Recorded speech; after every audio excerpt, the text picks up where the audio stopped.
شروع اللہ کے نام سے جو بڑا مہربان نہایت رحم والا ہے۔ اور وہی تو ہے جس نے تمہارے کان اور آنکھیں اور دل بنائے، لیکن تم کم شکر گزاری کرتے ہو۔ اور وہی تو ہے جس نے تم کو زمین میں پیدا کیا اور اسی کی طرف تم جمع ہو کر جاؤ گے۔ اور وہی ہے جو زندگی بخشتا اور موت دیتا ہے، اور رات اور دن کا بدلتے رہنا اسی کا تصرف ہے۔ کیا تم سمجھتے نہیں؟ بات یہ ہے کہ جو بات اگلے کافر کہتے تھے اسی طرح کی بات یہ کہتے ہیں کہ جب ہم مر جائیں گے اور مٹی ہو جائیں گے اور استخوان بوسیدہ کے سوا کچھ نہ رہے گا تو کیا ہم پھر اٹھائے جائیں گے؟ یہ وعدہ ہم سے اور ہم سے پہلے ہمارے باپ دادا سے بھی ہوتا چلا آیا ہے۔ اجی یہ تو صرف اگلے لوگوں کی کہانیاں ہیں۔ کہو کہ اگر تم جانتے ہو تو بتاؤ کہ زمین اور جو کچھ زمین میں ہے سب کس کا مال ہے؟ جھٹ بول اٹھیں گے کہ خدا کا۔ کہو کہ پھر تم سوچتے کیوں نہیں؟ ان سے پوچھو کہ 7 آسمانوں کا کون مالک ہے اور عرش عظیم کا کون مالک ہے؟ بے ساختہ کہہ دیں گے کہ یہ چیزیں خدا ہی کی ہیں۔ کہو کہ پھر تم ڈرتے کیوں نہیں؟ کہو کہ اگر تم جانتے ہو تو بتاؤ کہ وہ کون ہے جس کے ہاتھ میں ہر چیز کی بادشاہی ہے، اور وہ پناہ دیتا ہے اور اس کے مقابل کوئی کسی کو پناہ نہیں دے سکتا۔ فوراً کہہ دیں گے کہ ایسی بادشاہی تو خدا ہی کی ہے۔ کہو کہ پھر تم پر جادو کہاں سے پڑ جاتا ہے؟ بات یہ ہے کہ ہم نے ان کے پاس حق پہنچا دیا ہے، اور یہ جو بت پرستی کیے جاتے ہیں بے شک جھوٹے ہیں۔ خدا نے نہ تو کسی کو اپنا بیٹا بنایا ہے اور نہ اس کے ساتھ کوئی اور معبود ہے۔ ایسا ہوتا تو ہر معبود اپنی اپنی مخلوقات کو لے کر چل دیتا اور ایک دوسرے پر غالب آ جاتا۔ یہ لوگ جو کچھ خدا کے بارے میں بیان کرتے ہیں خدا اس سے پاک ہے، وہ پوشیدہ اور ظاہر کو جانتا ہے، اور مشرک جو اس کے ساتھ شریک کرتے ہیں اس کی شان اس سے بلند ہے۔ اے محمد صلی اللہ علیہ وآلہ وسلم، کہو کہ اے پروردگار، جس عذاب کا ان کفار سے وعدہ ہوا ہے اگر تو میری زندگی میں ان پر نازل کر کے مجھے بھی دکھائے تو اے پروردگار مجھے اس سے محفوظ رکھیو اور ان ظالموں میں شامل نہ کیجو۔ اور جو وعدہ ہم ان سے کر رہے ہیں ہم تم کو دکھا کر ان پر نازل کرنے پر قادر ہیں۔ اور بری بات کے جواب میں ایسی بات کہو جو نہایت اچھی ہو، اور یہ جو کچھ بیان کرتے ہیں ہمیں خوب معلوم ہے۔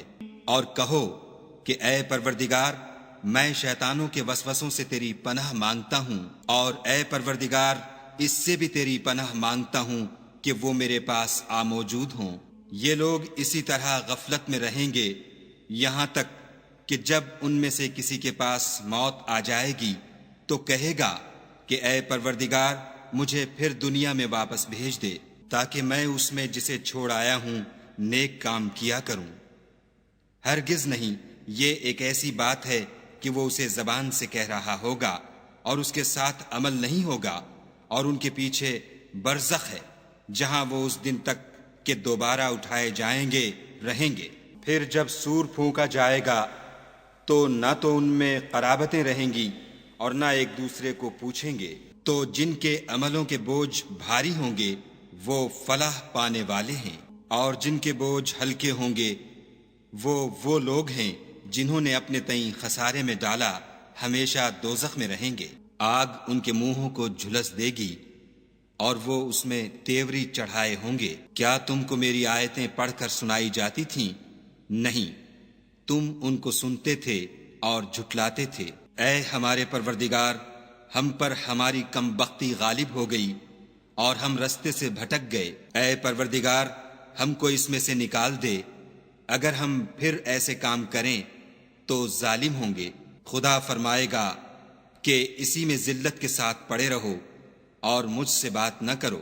میرے بندوں میں ایک گروہ تھا جو دعا کیا کرتا تھا کہ اے ہمارے پروردگار ہم ایمان لائے تو تو ہم کو بخش دے اور ہم پر رحم کر، اور تو سب سے بہتر رحم کرنے والا ہے۔ تو تم ان سے تمسخر کرتے رہے یہاں تک کہ ان کے پیچھے میری یاد بھی بھول گئے، اور تم ہمیشہ ان سے ہنسی کیا کرتے تھے۔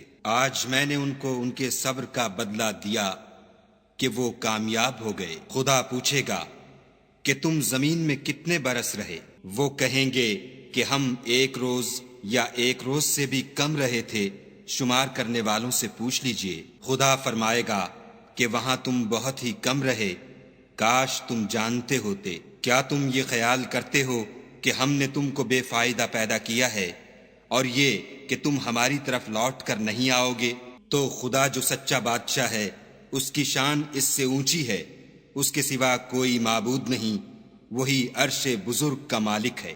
اور جو شخص خدا کے ساتھ اور معبود کو پکارتا ہے جس کی اس کے پاس کچھ بھی سند نہیں، تو اس کا حساب خدا ہی کے ہاں ہوگا۔ کچھ شک نہیں کہ کافر رستگاری نہیں پائیں گے۔ اور خدا سے دعا کرو کہ میرے پروردگار مجھے بخش دے اور مجھ پر رحم کر، اور تو سب سے بہتر رحم کرنے والا ہے۔